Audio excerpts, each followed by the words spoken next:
The nation today is paying tributes to the security personnel and victims defending the parliament during the terrorist attack 23 years ago.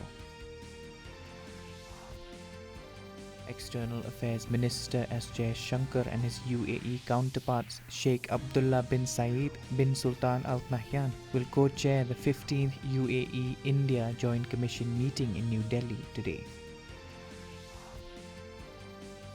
India reaffirms support for two-state solution in Palestine-Israel conflict.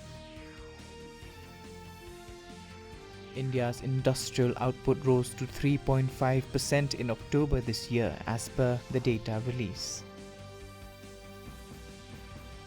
Defence Minister today signed a contract of 13,500 crore rupees with Hindustan Aeronautics Limited for the procurement of 12 Su-30 fighters.